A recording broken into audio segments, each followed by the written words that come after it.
Imagine a place where the ordinary becomes extraordinary, where mundane becomes sinister. Welcome to the Haunted Hostel. Nestled on the outskirts of a city, this hostel sits behind a college, bordering the eerie silence of the woods.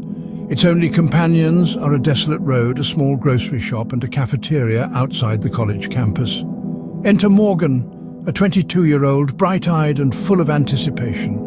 He had left his hometown, venturing out for higher studies, little aware that his new abode, the hostel, held secrets of its own. Just a few days into his stay, Morgan began to experience the inexplicable. His books, once neatly arranged on his table, were found under his bed, pages torn and scattered. His clothes, once fresh and clean, bore sudden tears and carried a strange bloody smell, a scent he had never encountered before. But Morgan, being a rational young adult, dismissed these occurrences as mere coincidences. Maybe he had misremembered where he'd left his books, perhaps a rodent had found its way into his clothes. As for the smell, well, it was an old building. It was bound to have its unique set of odours. Yet these strange occurrences didn't stop there. They were just the prologue to a chilling narrative that was about to unfold. Morgan was standing on the precipice of an experience that would challenge his beliefs, his sanity, and his courage. Little did Morgan know these odd happenings were only the beginning of his chilling journey. As the holiday season approached, Morgan decided to pay a visit to his family back home. The familiar scent of home cooking and the warmth of familiar faces were a welcome break from the eerie happenings at the hostel. Yet, the strange occurrences at the hostel were not something he could simply leave behind. One evening, over a family dinner, Morgan decided to share his experiences.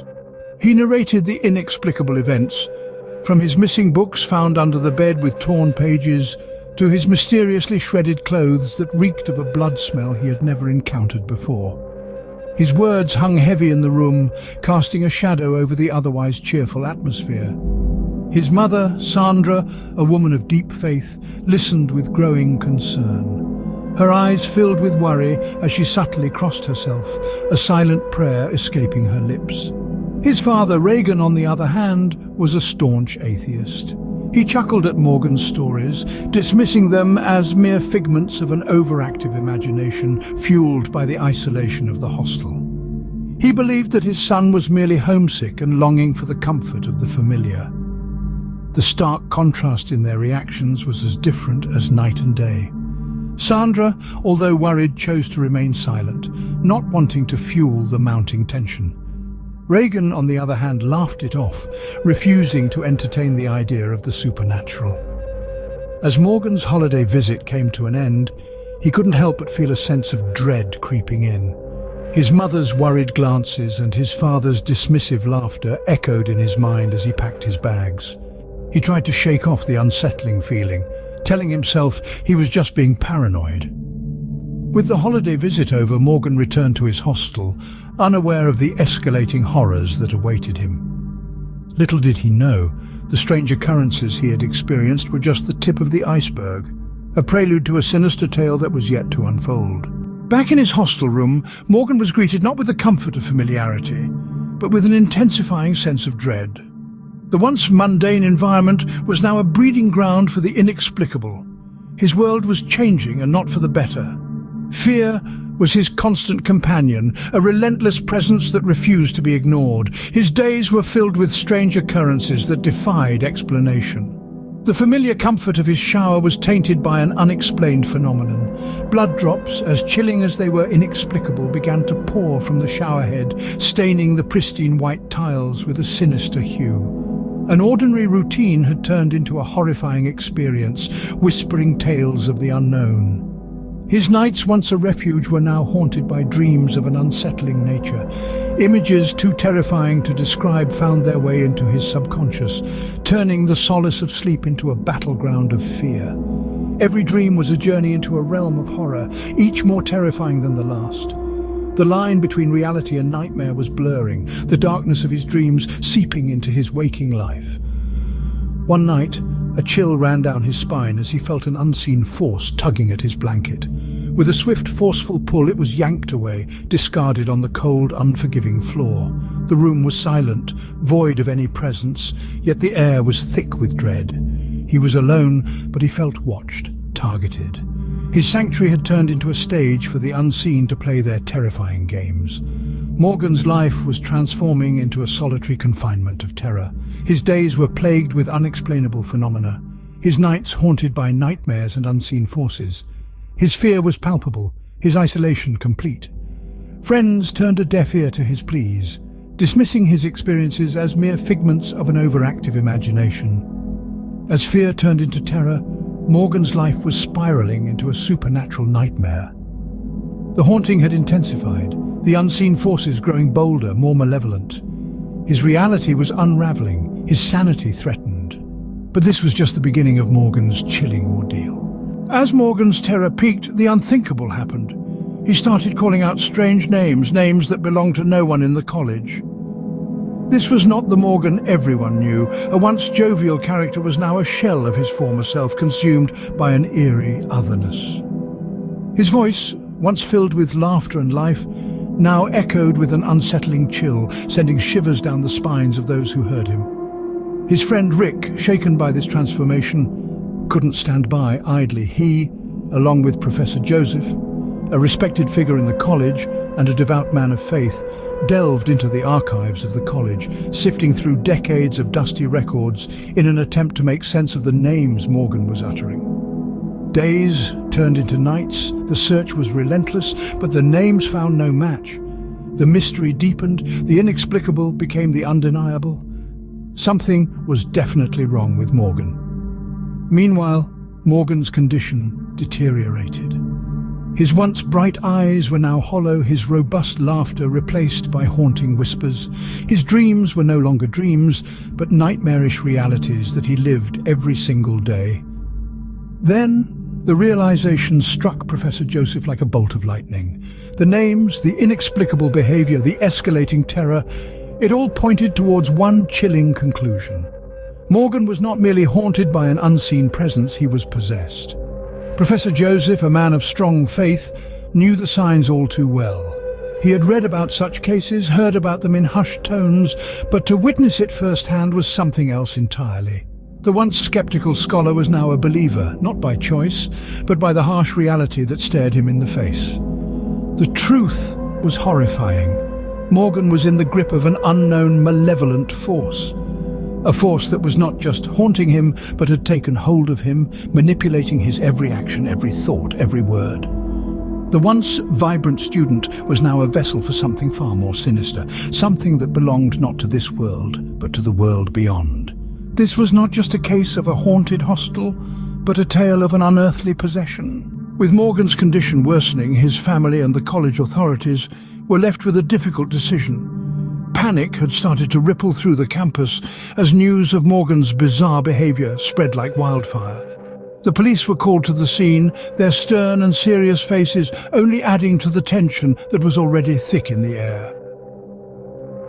Morgan's parents, Sandra and Reagan, arrived in a state of distress. Reagan, an avowed atheist, was quick to dismiss any notion of the supernatural, despite the chilling accounts of his son's behavior. Sandra, however, was a woman of faith, and she couldn't help but feel a creeping sense of dread. In this whirlwind of confusion and fear, Professor Joseph stood firm. He too had heard the unexplainable stories circulating about Morgan. He was also a pastor, with a deep understanding of things that many others dismissed as mere superstition. He had seen things, experienced things that made him believe that this was more than a simple case of mental illness. As the police offered their advice, suggesting a psychiatrist or a doctor, the college authorities echoed their sentiment. Reagan, too, was insistent on seeking medical help. But Professor Joseph had a different proposal. He believed that Morgan was suffering from a demonic possession, that what Morgan needed was not a doctor, but an exorcism. Reagan laughed off the suggestion, dismissing it as the ramblings of a madman. "Are you out of your mind?" he retorted. "My son needs a doctor, not some hocus-pocus." Sandra, however, found herself agreeing with Professor Joseph, her motherly instincts telling her that there was something deeply wrong. Even Morgan's friend Rick tried to convince Reagan to consider an exorcism, but Reagan, the staunch atheist, wouldn't hear of it. He took his wife by the arm, looked at Morgan, who was now barely recognizable, and made a vow. "I will take my son to the best psychiatrist in the city," he declared, "and he will save him." In the end, Morgan's father decided to take matters into his own hands, vowing to find the best psychiatrist for his son. And so Morgan, along with his parents, left the haunted hostel, leaving behind a trail of unanswered questions. The departure was abrupt, as if they were fleeing from a predator. Their hasty exit left an eerie silence, a void that was filled with speculations and whispers. Morgan's room, once filled with the laughter and camaraderie of college life, now lay empty and silent, a chilling reminder of the horror that had unfolded. Morgan's father, Reagan, a man of science and reason, had chosen to trust in the cold precision of psychiatry over the spiritual incantations of exorcism. He had faith in the power of medicine to heal his son. Morgan's mother, Sandra, however, had a different perspective. She had seen the terror in her son's eyes, heard the unrecognizable voices that echoed from his lips, and felt the unnatural chill that seemed to cling to him. She feared that her son was in a battle with forces beyond the realm of the physical. As the family car disappeared into the distance, the college fell into a hushed silence. The once bustling campus was now a place of dread and unease. The students, once carefree and jovial, now moved with caution, their laughter replaced with whispers of the bizarre happenings. The friend Rick and the professor Joseph were left with the echoes of the names Morgan had uttered, names that found no match in the college records. They were left grappling with the reality of their friend's plight, their minds filled with worry and confusion. And so, the haunted hostel continued to stand, its dark secrets lurking in the shadows. The events that unfolded within its walls became the stuff of legends, a chilling tale told in hushed whispers. But what became of Morgan and his family? Is Morgan still alive? Where are they now? The questions hung in the air, unanswered. The silence was a chilling reminder of the unknown, the fear of the unseen, and the haunting reality of the supernatural. Morgan's tale is a chilling reminder of the unknown forces that may lurk in the shadows. It's a testament to the mysteries that exist, both in the physical world and beyond, which sometimes intertwine in ways that are inexplicable and unsettling. This story raises many questions about faith and skepticism, about the unseen and the unexplained, about the thin veil between the natural and the supernatural. It's a haunting narrative that leaves us with an eerie sense of unease, a chilling sensation that lingers long after the tale is told. It's a story that forces us to question, to wonder, and to dwell on the possibilities of what might lie beyond our understanding. So what do you think happened to Morgan and his family? Share your thoughts in the comments, and don't forget to subscribe for more spine-chilling stories. Until next time, good night.